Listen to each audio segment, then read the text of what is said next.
Greetings, everyone. Welcome back to the Free Market Foundation YouTube channel. As you may know from now, I am Zakhele Mthembu, and today, please do join us as we are talking about the Brussels effect. We have a new report that we just released here at home, and it speaks about the Brussels effect and its general, effect on the South African economy, how it manifests itself, and what it actually is. So, if you do have an interest in any of those, we hope that you will leave this presentation with some of those questions answered.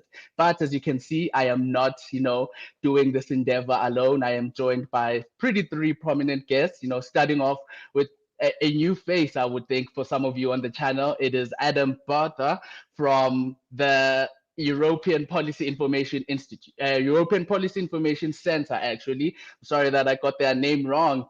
Then they're pretty much a group of the coolest people you may come across on planet Earth, right?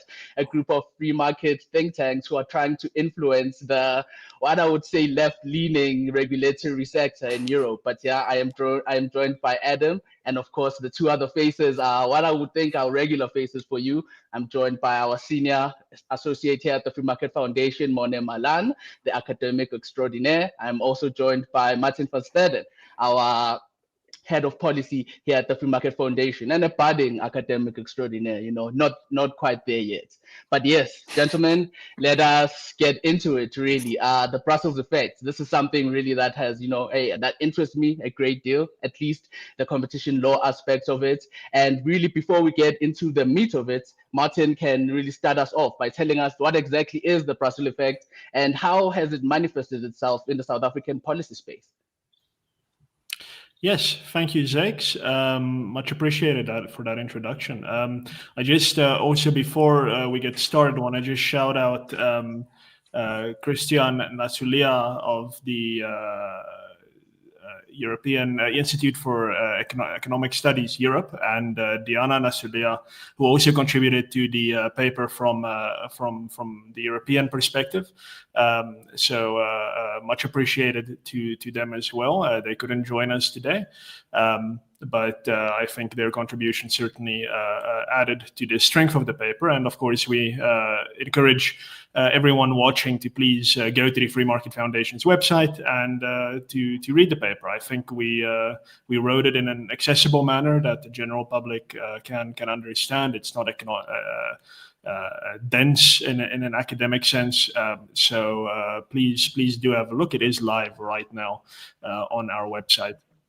But yeah, what is the Brussels effect? I think to some degree it speaks for itself. So Brussels is the capital of the European Union, and in an article a while ago, I described kind of three approaches to let's say public policy that kind of characterize the world. There is the laissez-faire innovation approach of let's say the United States, which has kind of come to define kind of American exceptionalism and capitalism.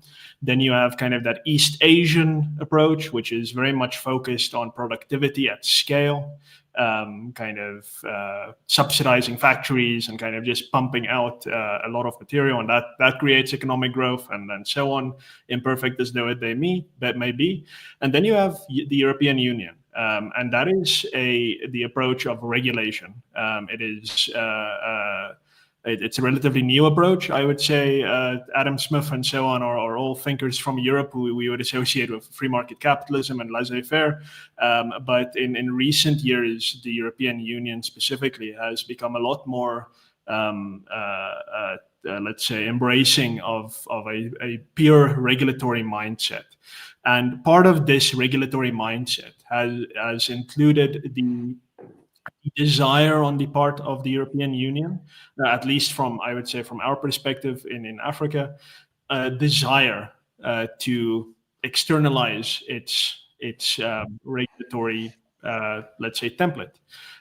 You would often see the European Union saying they want to be a global standard setter in regulation, rather than, for instance, being a global standard setter in terms of kind of freedom, because when you read about the Brussels effect, it's often described that it's very much kind of from that academic world, this pro-regulation academic world, as a race to the top. The Brussels effect is this race to the top where Europe sets a high standard and all the other countries of the world see this high standard, and they also aspire to it. So it starts in this way. Companies around the world want access to European markets. European regulators set certain rules about doing business in Europe. And even though those companies are based in the US, in South Africa, they then kind of adapt their own processes to European regulations, and not just for the products that they export to Europe. That's the key thing, because we would expect, cool, it's European regulations. If you want to do business in Europe, you're going to kind of comply with their regulations.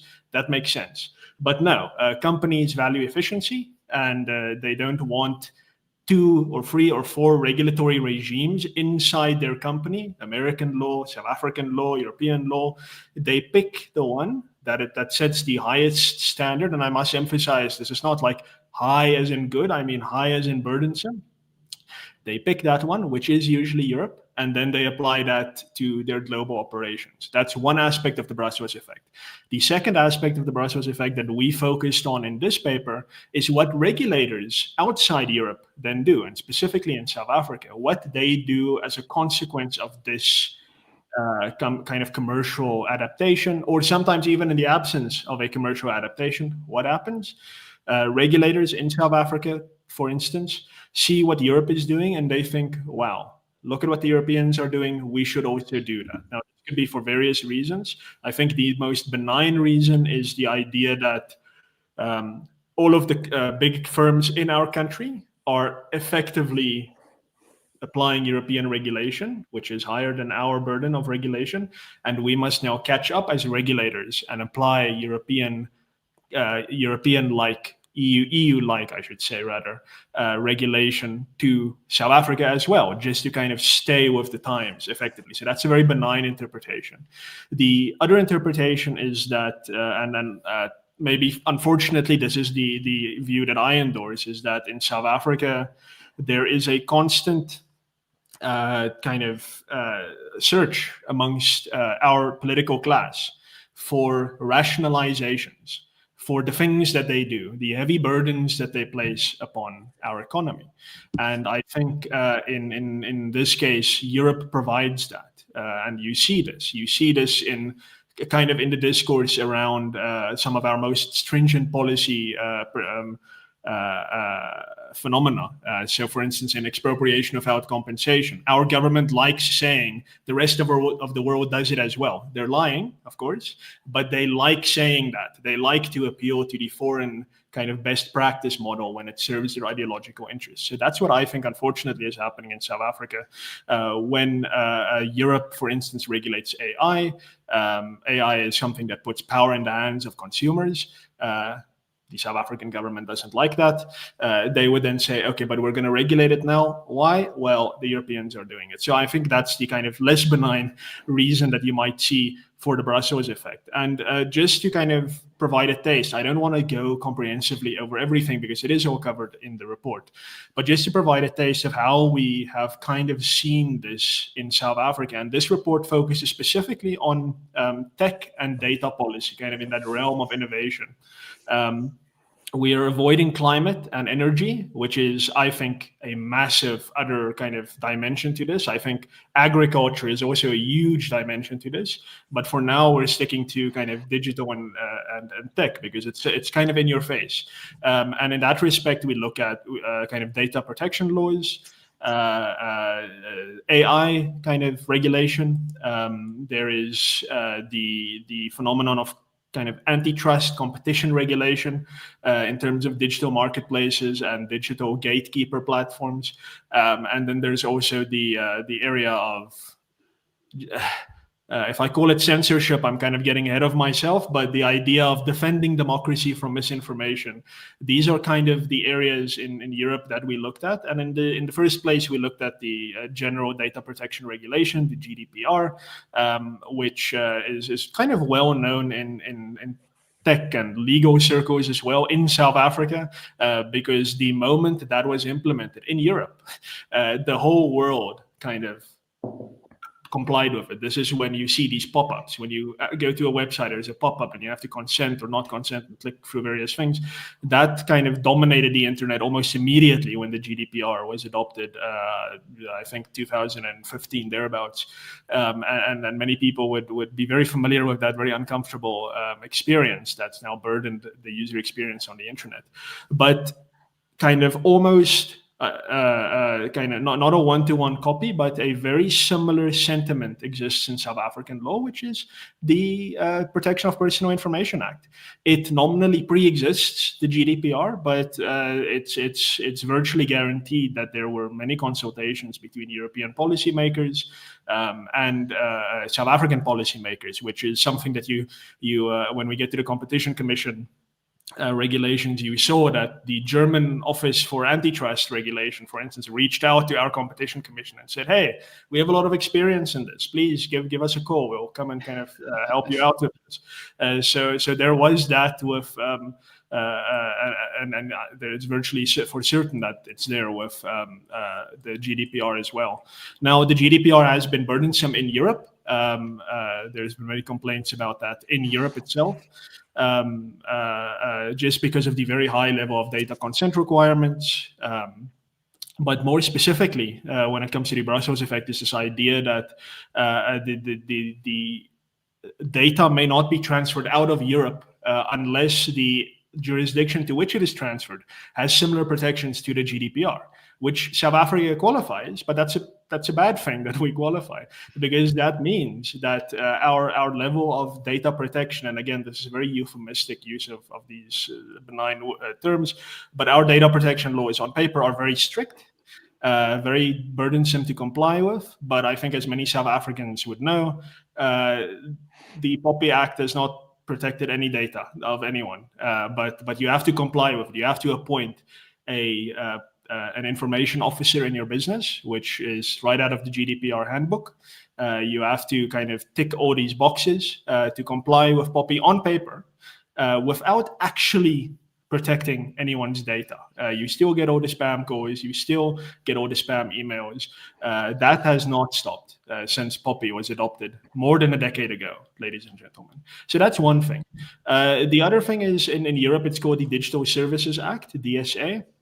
Now, this is something that we thankfully don't see yet in South Africa, but I think we are going to start seeing it. Now, what this does is it effectively says that the government has to protect democracy. This idea that there's a lot of bad actors out there spreading misinformation and disinformation, and the government must come and then kind of effectively separate truth from lies and fact from fiction, which is a horrible duty to entrust to the political class. So thankfully, we don't have that yet.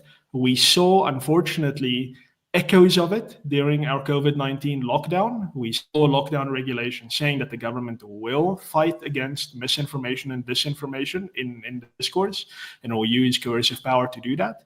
So I am unfortunately not convinced that we won't see something like this, like the DSA, brought into South African law, maybe via the Electronic Communications and Transactions Act, the Cyber Crimes Act even, which has already started being enforced, to say that if you lie, the government is going to do something about it, and then kind of go after platforms like X, like Facebook, as the European Union is doing with the DSA. So that's a concern. The next biggest one is the Digital Markets Act, DMA. Now, this is actually something that we have seen finding manifestation in South Africa in a very real sense, in an almost kind of perfect sense. So the DMA is, as I said, kind of the antitrust competition law applied to the digital market space. This idea of there's big players abusing their dominance, and the government has to step in and balance the scales effectively. So the key thing there is to do with kind of gatekeeping platforms and self-preferencing. This idea that if you're Google or Meta and you are selling things on your platform from your own services, but you're also making your platform available to other sellers, you are not allowed to preference yourself. That is effectively the idea. You're not allowed to privilege your own content over the content of those you make your platform available to. That's the kind of the core idea there behind the regulation of self-preferencing. I think in Europe for now it's only you have to declare that you're self-preferencing, and there's kind of a few hurdles to succumb there. But what happened in South Africa? So the Competition Commission, which is our antitrust authority, our Competition Act doesn't kind of apply directly like the DMA to kind of digital area. It kind of gives the Competition Commission a general power of competence to enforce competition and antitrust regulations. And what did they do? They a few years ago now, and I think the report came out in 2023 or something. Zakhele will correct me later, but the idea is effectively that if you're Takealot, for instance, which we all use, and you sell your own things, like Takealot, you can buy from Takealot. But if you now make that platform available to others as well to sell through Takealot, which a lot of people do, Takealot is not allowed to privilege itself, which we at the Free Market Foundation would say that's bizarre. I mean, if they want to make the platform available and kind of decide to privilege their own content, that is fine. That is a contractual agreement. But our Competition Commission is not happy about that. That is not something that it thinks is fair. And that is, again, something directly copied from the European experience. The copyright directive in Europe, very much also a competition thing. There, the idea is to protect specifically the business of media publishers, press, news, and so on. Because the idea, the worry there from special pleading media houses has been that Google takes their links, Facebook takes their links and displays them, and then makes ad revenue from those links being displayed. You'll see ads next to links on Google. You'll see ads next to links on Facebook, and people are on those pages more because of the link, but the money goes to Facebook or Google. And media publishers have said in Europe that this is disadvantaging their business model. They also want a share of that revenue, and that is what this aspect of the copyright directive, the neighboring right, what they call it, is doing. So that's in Europe. The Competition Commission, and it's one of its newest reports. I think the preliminary report has been published. I'm not sure that the final report has been published. I think the preliminary report is from February of this year. They said, yes, we also have the situation in South Africa where democracy is threatened, and freedom of expression is threatened because our traditional media houses are being disadvantaged by these platforms. And therefore, we recommend, as the Competition Commission, really actually a ridiculous amount of things. Google and Meta and all these platforms have to provide consulting services. They have to kind of put money into a free democracy fund or something, some such, to kind of fund disadvantaged publishers and so on. So it's all a bunch of ridiculous things that the Competition Commission has now imposed, kind of from the logic of the EU copyright directive in the South African policy space. And then just finally, I've spoken too long already, but the EU Artificial Intelligence Act, the AI Act, this is the only law of its nature in the world, really, I think. I mean, maybe in the recent while, but it is very much the first, the most comprehensive. It is all there is when one talks about global practice and so forth. It's a very complicated document, but I think the essential message is that it is trying to regulate a nascent young industry kind of already before we've actually seen where the risks are. So it classifies large language models, LLMs, as a risky AI, when kind of it really isn't. Lots of people are maybe worried about it, but if you just take time to understand it, your privacy and all those things are actually fine in terms of a large language model. And South Africa has not caught up, thankfully, but I think late last year or early this year, the Department of Communications did publish a national AI policy framework document where it is now kind of dipping its toes in the water to say, how is South Africa going to regulate AI? Already, that is the wrong question. Going into it, the premise is wrong. But the problem with that document, which is very scarce on details still, so we'll monitor that, but it says that we must align ourselves with global best practice. And it says that South Africa might adopt an AI Act. It says those things by words, and it's kind of on its face very clear that they have the EU AI Act in mind already in the South African government. So that is a worry, especially for this young industry. I don't think we even have one South African AI company yet that is kind of the global player yet. And now already our government is looking to regulate AI. So that is going to be a very uncompetitive thing for the government to do. But that is just a taste, ladies and gentlemen. I do encourage you to please have a look at the report itself. This is what the Brussels effect is and how it has manifested thus far in South African tech and innovation in that space.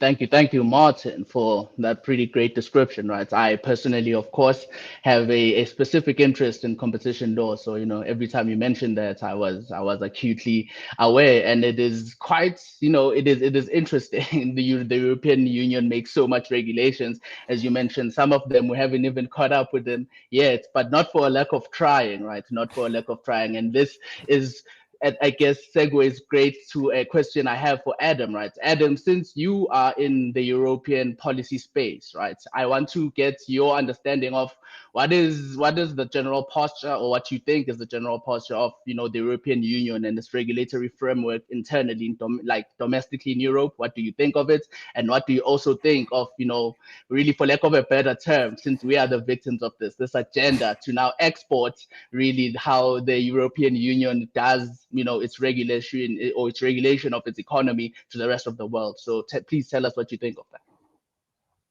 Sure. Fantastic to be here. Thanks a lot for having me on. Well, being the only European speaker, you may think that I'm a huge fan of the Brussels effect. Isn't it great that the rest of the world wants to become more like Europe, this time by choice rather than force? Well, this couldn't be further from the truth. I think the Brussels effect is harming both our global partners and the European Union itself. And in terms of our regulatory approach, I know it's a meme, but I think it has summarized the EU's regulatory approach quite well. You may remember it has been circling around for a while. US innovates, China replicates, and Europe regulates. And I think a lot of Europeans, a lot of people in the Brussels bubble have been very content with this approach. They thought the EU can afford to be a major regulatory power. If we have a very high standard of regulation, as Martin explained, then the rest of the world is going to copy it because it's easier to follow one type of regulation rather than many different ones.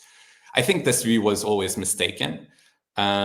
But now it seems to be that a lot of the people in the EU bubble are catching up with that. They're catching up with the fact that the Brussels bubble or that the Brussels effect has been maybe not as relevant as they were hoping for, and that there are a couple of jurisdictions in the world, like the United States, for example, that didn't engage in copying a lot of our bad ideas. And just to give you a taste about how bad some of our approaches have been over the last couple of years, our Danish member think tank has measured the volume of EU regulation over the last 30 years. And they have found that in the last 15 years, the volume of EU regulation increased by over 100%. So we doubled our volume of regulation in the EU in the last 15 years. Since 1994, it increased by over 700%. So sevenfold increase in the volume of our regulations. These are crazy numbers, and we can see the direct impact of it. And a lot of that increase in regulation came actually in the digital sector. So that's why, as Martin outlined, this paper is very much looking at the Brussels effect in the tech scene and digital regulation. Martin already went through how the EU introduced GDPR back in the days, which was the strictest data privacy law. Then came the Digital Markets Act and the Digital Services Act, all meant to curb the powers of American tech giants. They, I think, in my view, massively backfired. They didn't really curb the powers of the US tech giants. They essentially just decimated the European tech scene even further. And if that wasn't enough, then the EU also introduced the first AI Act in the world. Back in the days, we didn't have a single major AI company, just like South Africa, but we were trying to regulate, for example, the maximum computing power that could train large language models. So totally mistaken approach when it came to tech regulation. But South Africa and a handful of other countries decided to copy it over the last couple of years. I think that's a mistake because even rich European countries cannot afford bad regulation. Now with the drug report, which has been kind of the main report over the last year in the Brussels bubble, essentially a very, very lengthy explanation why the EU is losing competitiveness vis-a-vis our global partners and competitors. It has outlined that the EU cannot afford bad regulation and cannot afford the level of over-regulation that we are currently engaging with. And if that's true for rich countries, Western countries like Germany, France, the UK, although not part of the EU anymore, but implementing very similar bad digital policies, if it's true for very rich countries, I think it's especially true for developing countries. So to give you an example, I'm originally from Eastern Europe, from Hungary, but nowadays our neighboring countries are in the news much more often. So Poland, for example, is one of the European countries where GDP growth is still extremely high. And if you compare South Africa 10, 15 years ago and Poland 10, 15 years ago, the two countries had a very similar level of GDP. In South Africa, in 2011, it was about 8,000 US dollars. In Poland, in 2005, it was also 8,000 US dollars. Today, Poland has a GDP of $25,000 and South Africa only $6,000. So I think it's worth looking at the different approaches 20, 15 years ago compared to what Poland did and what South Africa did. And despite the EU's over-regulatory nature in some of the tech and in the tech sector, Poland implemented very much a liberalizing agenda. And I think what would be worthwhile for a lot of the countries like South Africa and others who have been mimicking EU regulations that are meant for very rich economies. I think even rich economies can't afford the level of over-regulation that we have got. But instead of mimicking rich economies, I think a lot of the South African and other developing countries could look at what some of the up-and-coming developing countries in Europe have been doing 20, 25 years ago before they joined the European Union, which was massive economic liberalization and deregulation, or look at what some of the developing countries are doing today. So the report actually mentions Singapore and the US, which obviously both very high-income countries. But I think it would be also worthwhile to look at Argentina, for example, which still has a reasonably similar level of GDP per capita compared to South Africa. And the Argentinian model is very much looking at all the useless regulations that have been implemented over the last couple of decades and getting rid of them. And I think this is an approach that even now the European Union is contemplating somewhat. So Martin mentioned the Digital Markets Act and GDPR. Actually, in the next 12 months, both of these legislations are going to be revised in the European Union. There is a consultation about how that should look like. We hope that there's going to be some sort of liberalization and some sort of improvements on both fronts. And if even the European Union is looking at how some of these regulations negatively impacted our economic growth, negatively impacted our competitiveness, then I think countries like South Africa should really think twice before adopting our kind of historic regulatory approach. If we are in the process of rethinking it, and I hope I can come back next year and tell you about all the great liberalizing reforms that the EU has implemented on that front. If we are rethinking it, then I think it would be quite dangerous for South Africa to start adopting that bad over-regulatory model that you have seen in the European Union in the last 10 years. I mean, great points. Thank you. Thank you, Adam, for that perspective too, and in showing us. I like the points, right? I'm a huge fan of principled arguments, and when you say that even rich countries themselves cannot afford these level of regulations. I think that's a very important point, because in most cases they're not. People will be like, no, then I guess the regulations are fine when Germany is implementing them. But it bears mentioning that even the German economy is not growing as much as it should, or it could have been, without these regulations being instituted. So you can only imagine, the impact on our economy ourselves. But I guess this is a great, segue to my question to our resident economic expert right here, Morné. Given that, we have different levels of prosperity, as Adam has mentioned, right, between the European Union and the South African state. I mean, it was pretty humbling. I don't know about you guys who are South Africans to hear that we've regressed, whilst Poland has had an increase that is more than 100% to their GDP per capita. That is some pretty amazing stuff. But you know what, Morné, my question to you is, what is the impact of, regulations like these, given the differences, especially for us in South Africa? What is the impact on our economy, given the differences in health, right? The European economy is bigger, our economy is smaller. What does it mean for our economy when we just pretty much zombie walk our way towards this regulation, whereby we just, adopt everything the European Union does?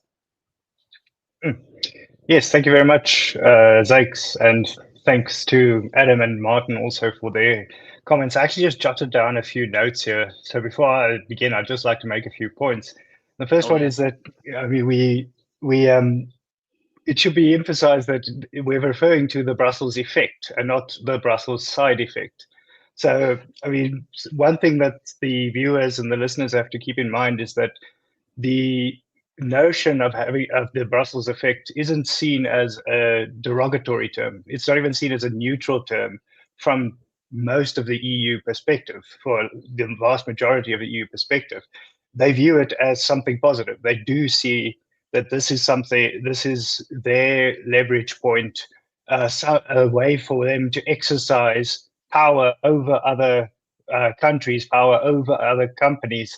And so, I mean, it's fairly explicit in those terms. It's in the same way that some countries might utilize military power or economic power or political power. The EU has sort of adopted the regulatory approach in order to exercise power over other countries and over companies. And it is an attempt to do exactly that. And I think that in that context, and particularly at present, when the ideas surrounding South Africa's sovereignty and the imperative of guarding against foreign attempts to influence domestic policies, which has been very relevant of late, it's quite ironic that almost the most influential and the most impactful version of this encroachment upon our legislative and regulatory authority hasn't really been remarked upon for the past few years. Now, you mentioned the fact that that there is certainly a vast gap left between the South African economy and economies in Europe. That's certainly the case, but I think that you shouldn't be fooled into thinking that you have, on the one hand, these extremely prosperous economies, and on the other hand, a developing economy in South Africa, because even looking at the EU itself of late, in the last 10 years, the EU overall has averaged merely 1.5% real GDP growth per annum. So it's not as though they're doing incredibly well. And it should also be emphasized that whilst that's the overall figure, there's a huge divergence in EU member states. So you have these massive overperformers like Ireland, like Malta, like Poland, which was mentioned earlier. Those countries grow at annualized 7.6, 6.8, 3.4% per annum. And that's really pushing up that average. Whereas on the other hand, if you do look, let's just look at the largest EU economies. The three largest economies, which are France, Germany, and Italy. Their annualized growth rates for the past 10 years are 1.1, 0.9, let's call it 1 for Germany, and then 0.8% per annum for Italy. So it's not as though they're outperforming the South African economy at present. You should keep that in mind when you're attempting to adopt policies. Is if the country that that's implementing those policies is underperforming and is doing quite poorly, then you should really think twice before adopting their policies and trying to implement them in your own country. So it's not as though they're doing that much better than South Africa. Of course, they don't have much population growth, which means that on a per capita terms, they're probably doing slightly better than us, but not nearly as much as many people would assume. But I think the main point is just that in South Africa we have two big issues. The first one is an issue of over-regulation, and that certainly is the case in South Africa. And you can see that in our economic outcomes. We don't have to run through all of the statistics and the data. They should be well known to everybody. We know that the economy is not growing. We know that unemployment is amongst, if not the worst in the world. And we know that we've been stagnating for a decade, if not longer. And therefore, we know there is definitely an issue with over-regulation on the one hand. But I think that a point that isn't emphasized enough is that there's also a misalignment of regulation. A misalignment between the economic realities on the ground facing South Africa, our labor market dynamics, the monetary policy environment, the exchange rate environment, all those various factors, social, even historical factors, which all determine what an appropriate regulatory environment would look like for a country. These have all been ignored. And we have, on the one hand, this economic realities of an underdeveloped, developing economy, and on the other hand, a regulatory environment that's more akin to a first world country. And that incongruity can actually be far more dangerous than even an over-regulation of the economy, because it's to a large extent what you see in South Africa is that you have an exacerbation of inequality in particular, because you have labor market policies that are intended to regulate a well-developed labor market where there's high-skilled labor or semi-skilled labor, but which doesn't give much attention to low-skilled labor, or actually excludes low-skilled labor from the possible labor opportunities. And that's what we have in South Africa. We have these first world policies that attempt to create a first world labor environment, but unfortunately we have a developing economy labor force, the labor force of a developing economy. And it's that incongruity that actually creates many, if not most, of the issues in South Africa. And again, I think it should be emphasized that it's not as though this is happening as a byproduct of EU regulation. They're just attempting to regulate their domestic environment, and it happens to filter through to other countries. It is an explicit aim of the EU legislators to bring forth this effect. It is, I don't think it's too strong of a term to say that this is a kind of regulatory ethnocentrism. It's the idea that, well, yes, of course, we want other countries to have the same policies as we do. We want one environment that's fair, that we deem to be fair, that we deem to be efficient and optimal. And we know that because we're the EU. We know best for everyone. And I think that that is something that's not remarked upon enough, and it's actually ironic in South Africa that this has gone on in the background without people really emphasizing the impact enough. But I think that's the comments from my side. Yeah. No. Thank you, Morné. I think particularly your last point, right? For me, it is the most interesting. In South Africa, we have a budding movement of people who claim to be, decolonial and opposing everything that stemmed from, our former European colonial overlords, really, for lack of a better term. Yet you would find that most people who, wax lyrical about those sort of things, maybe in language policy or something like that, are the most are the biggest supporters of EU regulations. Maybe they are aware that there are EU regulations or not, but they don't seem to make that connection that, it is a 21st century form of European exceptionalism, for lack of a better term, because it is this attempt for Europe to still project power in the world in the manner that one would say that as it used to in the past. But as you say, Morné, there's something that they're doing consciously. They want to influence the rest of the world. And then when you look at the consequences of these regulations, right, you are like, what? Like, why? Even from a self-interested perspective, I mean, why? Because they are hurting them, as you said, which is a very great insight.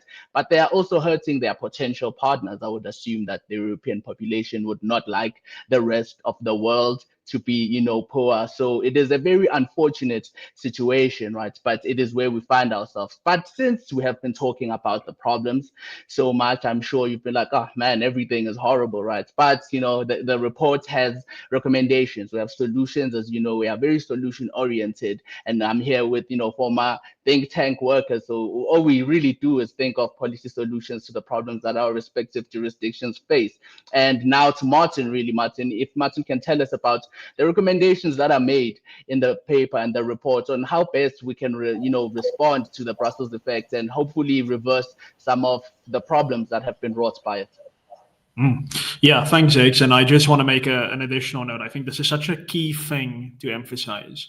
And thanks, Morné, you specifically brought it up. So we have this in the world now, between South Africa and the world, we have this kind of confrontational relationship with the United States. Why? Well, the US says, hey, you have to protect your private property rights. You have to kind of respect your citizens and kind of secure them against crime. You can't allow politicians to kind of, or at least you can't embrace the fact that politicians engage in relatively violent rhetoric. And the US says, hey, you have some issues that you need to fix. South Africa's policy world, kind of political ecosystem, reacts kind of viscerally with spittle flying, saying that this is imperialism, this is wrong, it is undermining our sovereignty. How dare they say we have to protect private property rights in this country? This is completely off the reservation. We cannot do that. And then Europe says, hey, you have to violate property rights. And then the South African political class says, this is a partnership. We're very happy to work with Europe on kind of regulatory best practice and so on. And it's like, my goodness. No, so that is why the subtitle of this report is an imperialism of expedience with a question mark. And that I think can go both ways. I think it is both expedient for Brussels to kind of just say, listen, we don't actually have to pay too much attention to what the reality is in South Africa. Actually, we don't care. We have our domestic EU interests, and we will simply insist that these be complied with everywhere. It's very expedient, no effort. But it's also very expedient from South Africa's side, because there is a very clear, I would say, ideological desire to do certain things from our government, very harmful things, kind of objectively harmful things. And this is just an expedient kind of place to kind of leave that, to say that we embrace European standards. Look at how good we are as a policy-making country. We take from the best. But the second someone else kind of says, actually, what you're doing is wrong, and we are the superpower in the world, the economic superpower in the world, the US, and this is actually how you should fix the issues in your country. And it's very much said as a kind of, let's say, guidance. We're not being threatened with invasion or anything like that. They're just saying, listen, if you want to kind of be in polite company with us, you have to do these things. Then our policymakers say, under no circumstances will we do that. So I think that is such a key thing to understand. It's just the political expediency and opportunism that characterizes how our policymakers select what to comply with and what not to. But obviously, there are solutions. There are ways to kind of navigate this environment in a sensible way. And let me start with specifically the recommendations that we made in this paper, and then I'll just close off with a note about some kind of the broader agenda that policymakers in South Africa should have in their regulatory posture. So the first thing is, we do not oppose best practice. The Free Market Foundation has been saying for years now that international best practice must be taken into account. That just has to go without saying. We are not against best practice, but I think when that word best has to mean something. It doesn't just mean whatever happens around the world, we just have to kind of blindly do it, Zakes, as you say, kind of walk into it like zombies. You have to actually see what works best, and kind of you have to decide what your goals are. If your goal is, in fact, to regulate your economy and to kind of, as the political class, to have to say yay or nay to every little thing that's happening, then yes, of course, Europe is best practice. You can have all those powers and you can kind of centrally plan your economy. And of course, you're not going to have growth. You're not going to have innovation, certainly not in the tech space, not in the kind of emerging AI space. But yes, you are going to have control. So if your objective is control, then of course Europe is best practice. We at the Free Market Foundation believe that, in fact, freedom and economic growth and kind of economic dynamism, those should be your objectives. And for that, Europe is not best practice. And in this respect, we think there should be two provisos. Kind of the first thing is, this is what Morné spoke about and what Adam mentioned, is that you actually do have to account for the relative difference in wealth and other factors between the respective countries. You actually have to note that, yes, there is that regulation, and yes, that economy hasn't collapsed, but that economy has 200, 300, 400 years of kind of strength behind it, whereas South Africa's economy has been crumbling for the better part of 3 decades. So that is not that is something that you actually have to have in the fore of your mind when adopting international best practice. The second proviso, and this is something that Morné also mentioned, is that you actually have to give it time in that foreign jurisdiction. You have to actually see what happens. Like let's say the AI Act was adopted in Europe 5 years ago, and XAI and ChatGPT and OpenAI and all these kind of companies, they just rush to Europe. They're like, wow, look at this thing, this AI Act. This is a wonderful piece of regulation that lubricates the process of development. It's very helpful. So we're all going to go to Brussels, and that's now where our AI Mecca is going to be. If that was the effect of the AI Act, then I would say, sure, okay, cool. It worked. It made the EU a competitive AI player. All the developments are happening in the European Union. So, of course, let's look at what the AI Act does, and let's see about doing that in South Africa. But we're not giving it that time, and we didn't give it that time with the with data protection.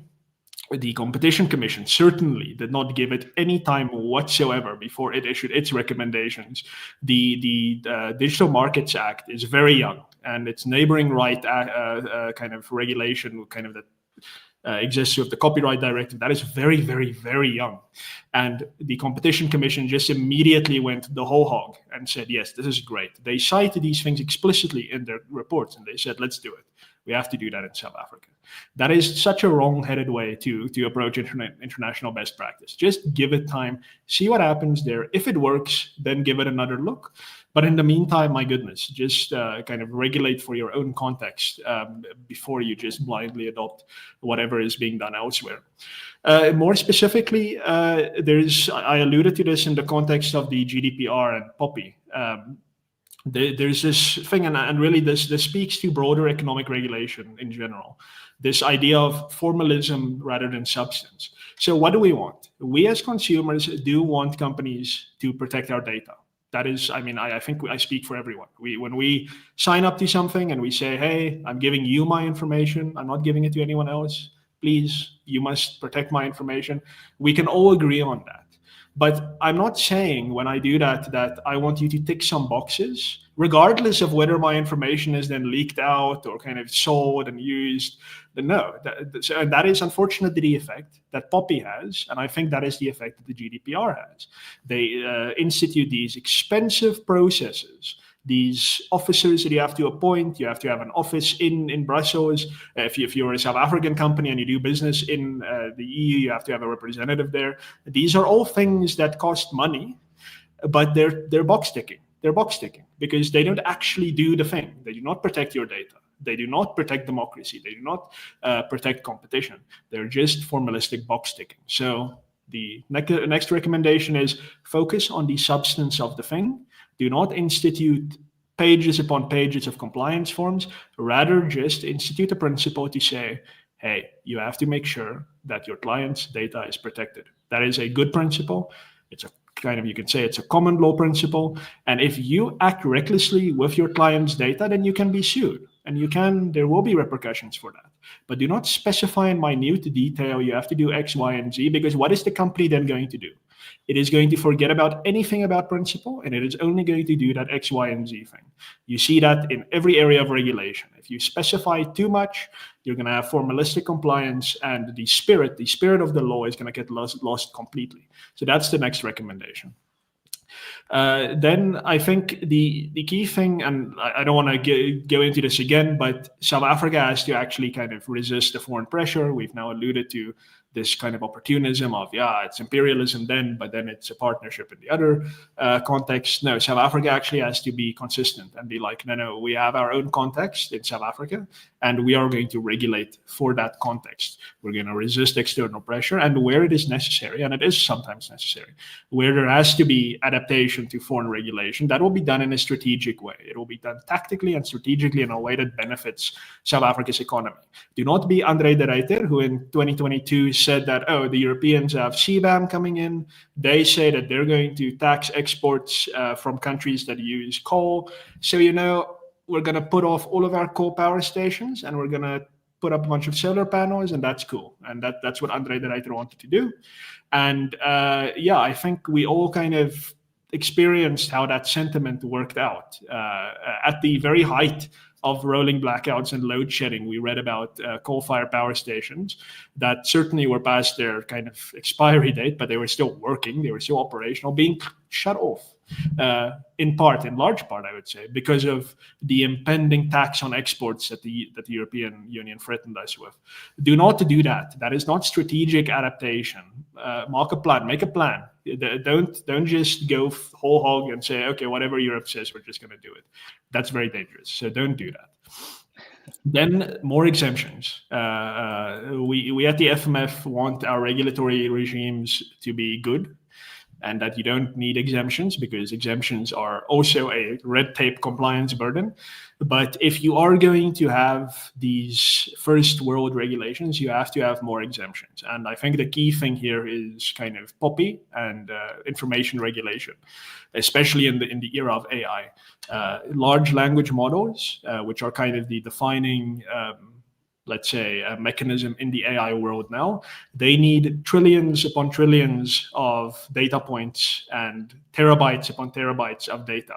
It is impossible to comply with EU-style data regulation in this respect if you want to have a thriving AI or digital economy. You cannot get explicit and informed consent from every single person to use their data in AI or in research in various innocuous academic endeavors. When you want to research creditworthiness and all these things, you have to go and get the explicit consent of every single person. No, my goodness, no.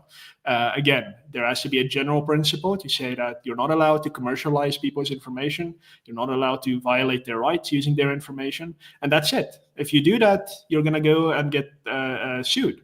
But no, currently you need that explicit consent, and if you don't have it, then you're kind of shit out of luck. So we would say more exemptions, more generous exemptions, to say actually you can. There's a lot that you can do without explicit consent, and that's specifically as far as data regulation is concerned. A key thing is the DSA. I alluded to this earlier. We have to resist being a adopting a censorship regime. Unfortunately, very recently in South Africa, we've had at least 2 instances of people being brought before the courts by the authorities for effectively insulting politicians. There's a case of a gentleman who owns a restaurant. He printed pictures of the president's face and of other politicians on his urinals, and people peed on those pictures in the urinals. He was arrested. He was arrested for that.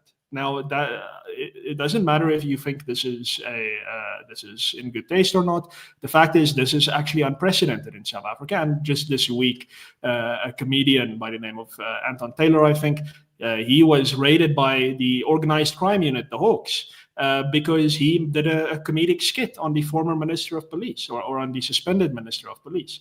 So South Africa, and these are, again, unprecedented in South Africa. We've had very robust protections for freedom of expression in this country since the end of apartheid. And we've been very proud of these protections. But that is now seeming to change. Something is happening. And I worry that the global, and it's not just Europe. Europe is I would say, the biggest offender here, but there is a global resurgence of illiberalism where there's a little bit less kind of worry around curbing freedom of expression. And that's something that we need to guard against very, very seriously. Our constitution has not changed. It's very clear about what the limits of freedom of expression are. And we need to resist as citizens in South Africa this kind of this temptation that exists there, and which is kind of encouraged by the European Digital Services Act. Then as far as the kind of competition stuff is concerned, listen, it's very simple. Voluntariness is the name of the game. Google, Meta, Facebook, Instagram, whatever, Takealot in South Africa, these platforms do not have, they don't put a gun against your head. They do not go to you and say, you have to use our platform, otherwise you cannot do business. If you are on their platform, you are on their platform because you want to be on their platform. For the Competition Commission then to say, no, but you have chosen to be on their platform. Now you are entitled to have your content spotlighted, and you're entitled to kind of have your content privileged against the platform's own content and its own products. That is off the reservation. That is just ridiculous. The explosion in online platforms has been such a boon to commerce that actually wholesale kind of sellers should only just be saying thank you. This is something that we should all be very thankful for. It has changed everything, and not just for people who sell things, but for news, for media agencies as well. Platforms like News24 and Daily Maverick and so on, more people see their content now than, or at least can see their content now than ever before, because of them being on Google, because of them being on Facebook. To then go and say, no, but now we have these entitlements to share in revenue and all these things. No. If you are unhappy, if you feel aggrieved by the platform that is displaying your links, then all of them are required to accommodate you if you want to opt out. And that is what you must do. You must say that I feel aggrieved. I no longer wish to be displayed on your platform, and you must be removed from that platform. Now, it doesn't matter that you think you have to be there or you don't have to be there. The fact is that is someone else's private property. And if you're not saying thank you, you should rather just be quiet. So as far as kind of regulating antitrust is concerned, we have to be very careful here, because there's a risk here. There's a big risk here. Google has already in some other jurisdictions said, listen, we cannot comply with this. And I think Facebook as well. We cannot comply with this. So we are just leaving. We're done. We're not displaying those links. Either we're not displaying the links or we're leaving your jurisdiction. Now, that is a big risk for freedom of or access to information. Imagine if Google said, okay, fine, Competition Commission, we understand your economy feels aggrieved by the service we're offering, and therefore we will no longer display any South African news links anymore. Thank you. Imagine that. That would be a disaster. If you go on X, if you go on Google, if you go on Facebook, and every time someone shares South African news, there is an error that says you cannot share this link. That would be a disaster, and that is the foreseeable result of the Competition Commission trying to impose these very, very silly regulations on our economy. So we need to be very, very careful about doing that. And then finally, on the specific regulations on AI, I'm going to go kind of all out radical here and say, listen, you just have to stop whatever you're trying to do. AI it only just came about as an industry, and already it has such remarkable kind of potential to change so many aspects of the economy, of social interaction. There's risks. Of course, there's risks. But the Techno Optimist Manifesto is kind of my ideal standard here by Mark Andreessen, which says that, listen, when you're dealing with these things, you have to be adventurous. You have to be a risk taker. There are certain things, obviously, that we're not taking risks on. No one's lives are in danger, and so on. And all these standards about protecting people's kind of rights are still there. But don't be so cautious and so worried about what might happen that you snuff out the industry before it's even begun. We're in a moment where things could really change for the better, and AI doesn't lend itself to constriction. Like, this is not a technology that is going to respond well to regulation. Unfortunately, what is going to happen if this kind of model, this EU model of regulate first, ask questions later, is adopted, is you're going to see countries that really don't care, like Russia, China, North Korea. They are all just going to do whatever it is that they think they need to do. And the EU, South Africa, is just going to be left behind. So it actually ultimately doesn't matter. The same kind of applies to climate change and energy and so on. Is you have to decide whether it's just kind of a moral gesture to say that, oh, we feel so good about ourselves for regulating this thing, and it doesn't really matter that actually China is developing Skynet or whatever, or shooting atom bombs into the atmosphere, because they can do that. They don't apply. They're not bound by EU law or by South African law. So a far more kind of, let's say, realist approach is necessary here. That South Africa needs to understand where it is and shouldn't just kind of try and snuff out this industry when others aren't going to play according to the same hymn sheet. So that's on the kind of the specific recommendations, and then just a final word on the broader approach that should in fact be encouraged, and that is the Free Market Foundation's Liberty First policy agenda that we've been launching over recent weeks, and since last year, in fact, since the 2024 general election. And this is just a posture of liberalization and deregulation. Why? Because it does actually solve poverty. It solves the issues that Morné referred to. It deals with unemployment very handily. It leads to high levels of economic growth. As Adam explained, certain EU countries did in fact kind of liberalize, and this is a key thing to note. Like, there are certain things that European states do very well, which South Africa would be well to copy. Protection for physical, real property. That's a good example. Kind of adherence to standards of the rule of law. That is stuff that we should be copying from Europe, because these are things that lend themselves to a free society, that in fact open up the floodgates of commerce and economic activity. These are good things, and all the evidence is available in our Liberty First agenda. That's libertyfirst.co.za, and that's kind of based on research done by the Fraser Institute in Canada, the Economic Freedom of the World Index, which shows that wealthy countries are free economies. They're open economies. They're generally less regulated economies.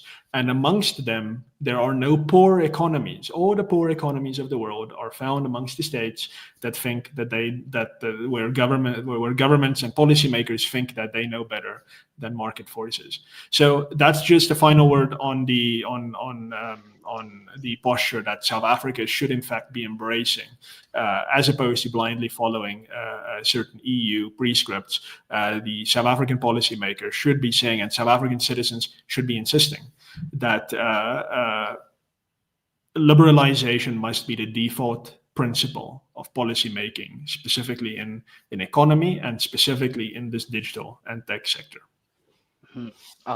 Thank you, Martin. Thank you, Martin. I think for me, really, the most important, even though you had some pretty great targeted recommendation, it is something that you wouldn't think would need, mentioning, but just stop and think. That is very important. It's very hard for politicians to do, but still something to keep in mind, right? Like, as you mentioned, the DMA specifically, it was just taken as fresh as it was from the European Union and applied to our economy. And to think that e-commerce is one of the few areas, and you've mentioned Take a Lot, one of the few areas that has seen growth in our economy, and we are just going with the regulatory sledgehammer to it, trying to destroy whatever level of economic activity we do have going on. So that is pretty much unfortunate. But it has been a great talk, man. I to say that I enjoyed it would be an understatement. You know, it's unfortunate that we're talking about Europe being pretty much the hub of illiberalism now. It is quite sad if we are speaking to Europeans from, you know, the age of enlightenment with all the great thinkers that really originated this ideology that I think we all believe in, and the belief that human beings should be free to decide and chart their own destiny in every area of their lives, right? And to think that that's now in the modern day, a couple of centuries later, is the home whereby the liberties of individuals and their entities in terms of businesses is where it is threatened the most. That is pretty unfortunate. But the reason that we are here is because we're trying to change the tide. And I hope that we will succeed in the future. I hope Adam comes back next year and tells us that, you know, some of those laws have been eliminated from the statute book. That would be something great to see. And we had a pretty, interactive chat. No questions really that I am aware of outside of our normal chat talking about the problems of the European Union and how they export regulations and things like that. But yeah, I don't think that we'll take any questions from the chat. Outside, I have a personal question to anyone really who's willing to take it. And I think Martin mentioned this at the beginning of it, is that, I guess Morné may have touched on it, right, in terms of the EU being consciously wanting to export their regulations to the rest of the world, right? Someone who is to try and still man the EU's position would be, but the rest of the world wants access to European markets, as you mentioned, Martin. Shouldn't it be a standard? If you want to access our markets with our consumers that have high incomes and you want them to purchase your things, then the bare minimum is you play by our rules, right? We're mentioning about how if you go into a gatekeeper platform or, you know, an intermediary platform, as would be called by antitrust regulators, you agree contractually to, you know, comply with whatever rules that they have set up there. And then what if someone thinks that, hey, the European Union is trying to set up rules for its own markets, and why shouldn't the rest of the world compete if they want to play in their game? But yeah, please, any one of you gents who's willing to take that. Sure. Just very briefly, I think one of the positive but unintended side effects of US protectionism is the fact that the EU is waking up to the fact that we need more free trade agreements negotiated much faster with the rest of the world. And I feel that this is something that the EU policymakers are acutely aware of. We have been overly protectionistic with developing countries over the last 2-3 decades. Just to give you an example, the free trade agreement with the South African economies, Mercosur, took over 2 decades to negotiate, and it's still not ratified by all EU member states. So when it really takes that many years, over 20 years, to come to a free trade agreement, that's a massive problem. And a lot of people have realized that in the EU. I think due to the kind of changes in the US administration and American protectionism and liberalism, the EU is going to be doubling down on free trade. And I hope that means easing access to the single market, not being as pushy when it comes to others implementing our own regulatory approach, but saying, okay, a mutual recognition of standards is going to be enough. So I hope that we're going to be less and less protectionistic vis-a-vis our global partners in the next couple of years. No, thank you, Adam. And you know, just I'm sorry, gents. We seem. Oh, Morné, do you wanna take a swing? Just a quick remark from my side as well. It's just that I mean, Martin alluded to this earlier too, but you know, people seem to be confusing whatever is the most stringent form of regulation with what's the best form of regulation. And often those two are, you know, not the same thing. In fact, they might be the opposites of one another. And that's the one point. And the other point is just that you can't presume that there is a one-size-fits-all best policy for all countries across the globe and for all times across history. And that's really the point at which the Brussels effect has the most pernicious impact. It's that it does attempt to create this one-size-fits-all policy. And the problem with that is that, you know, as a developing economy, you know, not just South Africa, but, you know, many developing economies across the world, you've lost a bunch of the rungs that those richer European countries had at their disposal when they went through the phases of development. So they climbed up the ladder of economic prosperity, and as they climbed up, they decided to just remove all these rungs and say that no, you're not allowed to access that. You're not allowed to access that. We had certain, access to certain energy. We had access to certain labor environment, certain trade environment, and so forth. But you're not allowed to. Even if you are in a similar position as we were maybe a few decades ago, and even if those features of the economy helped us to grow, you're not allowed access to those. And that's really what we're saying, is that it's not so much policy should be evaluated in isolation, but they should also be evaluated relative to the economy that they're seeking to regulate themselves. So that's really the most important point there. It might be best practice for Europe, although I think there's good arguments that it's not even best practice there, but it certainly doesn't mean that it's best practice everywhere else.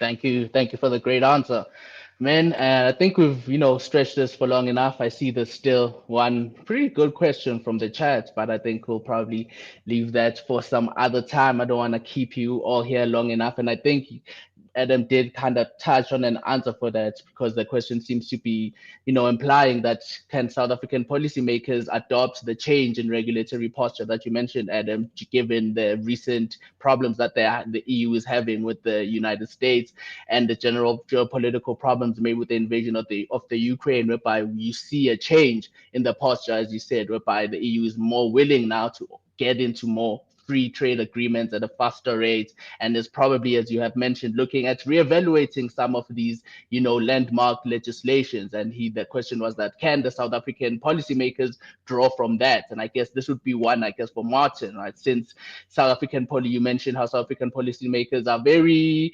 willing to embrace imperialism from the EU, right? So will they be as embracing of imperialism when it turns the other way and it now starts mimicking what the US is telling us to do in terms of deregulation and things like that? But yeah, I see the questions on the screen now.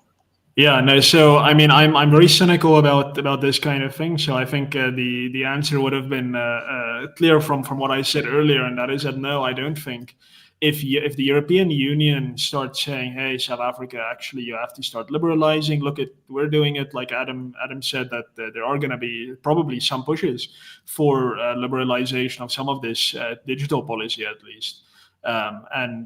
Do I think that the South African policymakers wouldn't say, oh, well, okay, good, Europe is doing it, so now we will also deregulate, kind of a positive Brussels effect? No, unfortunately, I don't think that is the reaction that we can expect. Like I said, it's all about expediency. It's all about opportunism. That is at least my personal kind of hypothesis of what is happening. I think that South African policymakers were kind of groping around in the dark for whatever they can grab onto that justifies what they're doing domestically. And it just so happens that Europe right now is the one big thing that is standing in the dark that they can in fact grab onto. Now, if Europe leaves that dark room, no, the South Africa will not follow. That does mean that it's not hopeless. It's not hopeless at all. South African politics is in a period of intense flux. The former dominant party in South Africa lost its dominant position. Well, it lost its majority in last year's election. I wouldn't say it lost its dominant position quite yet, but the things are changing, and a lot of it is changing as a result of public kind of fed-upness at just how bad things are starting to become in South Africa. And the public shouldn't underestimate the power that its voice and its frustration can carry. What I would say to the audience, to people kind of watching and seeing this, is that this is less a message from us to our policymakers saying, hey, be better, because unfortunately we know that they won't be better.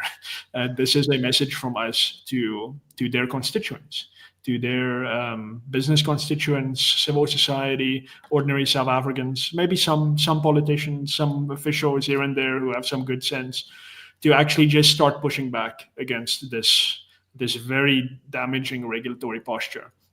So no, I don't think a European change is going to directly lead to a South African liberalization. But there might be kind of our government has at times been good at responding to realpolitik, but that there has to be actual leverage there. There actually has to be consequence there, rather than just kind of a persuasive, hey, do better. There has to be something tangible there that compels it to do better. So that's what I would say. Thank you very much. Thank you. Thank you for the answer, Martin. Thank you for the question to the chat. And I think that will be it, man. I enjoyed this talk a great deal. I am sure that the people listening, wherever they may be, enjoyed it too. We hope that if you had any questions about what the Brussels effect is and how horrible it is, as you know now, it is pretty horrible, right? So I hope that you got your questions answered. And please don't forget to go to the FMF site. The link for the report will be posted here. Please go read the full report. It is quite enlightening and you will definitely find it edifying. And thank you again to the gentlemen for joining me. Thank you, Adam. Thank you, Martin. Thank you, Morné. And thank you to the chat. To anyone in the chat, if you aren't subscribed to the channel, please do subscribe so that you can, get an opportunity to be notified when we have these great talks like this. Give the video a like, share it to anyone who was not fortunate enough to watch the live event. And yeah, on my part, all I can say is always remember, stay free.